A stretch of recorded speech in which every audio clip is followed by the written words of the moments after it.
ബന്ധപ്പെട്ട് ഡാൻ കുര്യനും കൂടി നമ്മോടൊപ്പം ചേരുന്നുണ്ട്. ഡാൻ ഉള്ളത് ഇവിടെ വിംസ് ഹോസ്പിറ്റലാണ്. ഈ മേപ്പാടിയിൽ നിന്ന് ഒരു 6-7 കിലോമീറ്റർ അകലെയാണ് വിംസില്. അവിടെ പ്രധാനമന്ത്രി എത്തും. അവിടെ ഒരുപാട് ആളുകൾ ചികിത്സയിൽ കഴിയുന്നുണ്ട്. എന്താണ് ഈ അവിടുത്തെ ഈ ചികിത്സയിൽ കഴിയുന്ന ആളുകൾക്കും നമുക്കൊരു അവരുടെ പ്രതിഭാസം വേണം. ഉറ്റവരും ഉടയവരും ഒക്കെ നഷ്ടപ്പെട്ട ഒരുപാട് ആളുകൾ ഉണ്ടല്ലോ ഡാൻ. അവിടെ അവർ ഈ ജീവിതത്തിലേക്ക് പതിയെ പതിയെ തിരിച്ചു വരുന്നവരാണ്. അവരുമായി സംസാരിക്കാൻ സാധിച്ചോ? ഒപ്പം ആശുപത്രി അധികൃതർ എന്തെങ്കിലും വിവരങ്ങൾ പങ്കുവെക്കുന്നുണ്ടോ?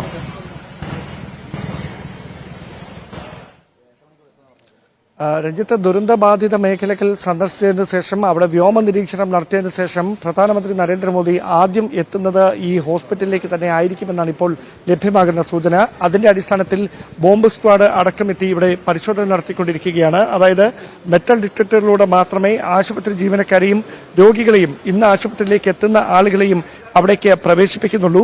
അതോടൊപ്പം തന്നെ പോലീസിന്റെ കർശനമായ നിരീക്ഷണം ഈ ഹോസ്പിറ്റലിന്റെ എല്ലാ സമുച്ചയങ്ങളിലുമുണ്ട്. എല്ലാ ഭാഗങ്ങളിലും പോലീസിന്റെ കർശനമായ നിരീക്ഷണമുണ്ട്. 10 മണിക്ക് ശേഷം ഈ ഭാഗങ്ങളിലൊന്നും വാഹനങ്ങൾ പാർക്ക് ചെയ്യാൻ സമ്മതിക്കത്തില്ല. അത്തരത്തിലുള്ള നിരീക്ഷണമാണ് ഇവിടെ ഒരുക്കിയിരിക്കുന്നത്. അതോടൊപ്പം ഇതിനോടകം ഈ ദുരന്തമുഖത്ത് നിന്ന് ആദ്യമായി അവിടെ നിന്ന് ജീവനോടെ രക്ഷിച്ചെടുത്ത ആളുകളെ വിദഗ്ധ ചികിത്സയ്ക്ക് വേണ്ടി എത്തിച്ചത് ഈ ആശുപത്രിയിലായിരുന്നു. ഇവിടെ നടത്തിയ പ്രാഥമിക ചികിത്സയ്ക്ക് ശേഷം ആരോഗ്യം വീണ്ടെടുത്ത് നിരവധി ആളുകൾ ഇവിടെ നിന്ന് ബന്ധുവീടുകളിലേക്കും മറ്റ് ക്യാമ്പുകളിലേക്കുമൊക്കെ മടങ്ങിയിട്ടുണ്ട്. ശേഷിക്കുന്നവർ ഇപ്പോഴും ഇന്റൻസീവ് കെയർ യൂണിറ്റിലടക്കം ചികിത്സയിൽ തുടരുന്നുമുണ്ട്. അങ്ങനെ ചിലരുമായിട്ടായിരിക്കും പ്രധാനമന്ത്രി നേരിട്ട് സംസാരിക്കുക, സംവദിക്കുക.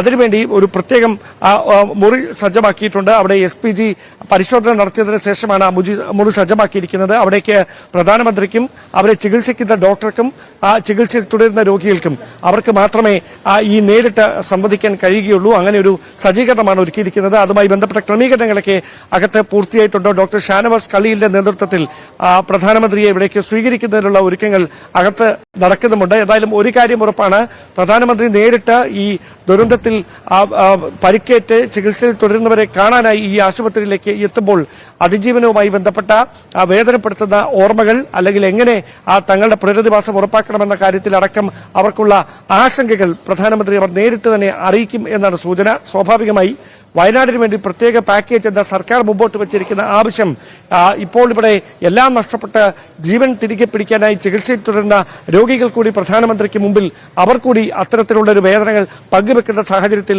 അത് കണ്ടില്ല എന്ന് നടിച്ച കേന്ദ്ര സർക്കാരിന് മാറാനാവില്ല. അവിടെയാണ് പ്രധാനമന്ത്രിയുടെ ഈ സന്ദർശനം ഏറ്റവും നിർണായകമായി മാറുന്നതും. എന്തായാലും ഒരുക്കങ്ങളെല്ലാം പൂർത്തിയായിരിക്കുന്നു. 10 മണിയോടെ ആശുപത്രിയും അതിന്റെ പരിസരവും പൂർണ്ണമായി പോലീസിന്റെ നിയന്ത്രണത്തിലാകും. അതിനുശേഷം ഇവിടേക്ക് വാഹനങ്ങളൊന്നും കടത്തിവിടാൻ കഴിയാത്തൊരു സാഹചര്യമാകും ഉണ്ടാകുകയെന്നാണ് നമുക്ക് ലഭ്യമാകുന്ന സൂചനകൾ. അതിനോട് ബന്ധപ്പെട്ടുള്ള മുന്നൊരുക്കങ്ങളെല്ലാം ഇതിനോടകം തന്നെ പൂർത്തിയായിട്ടുമുണ്ട്.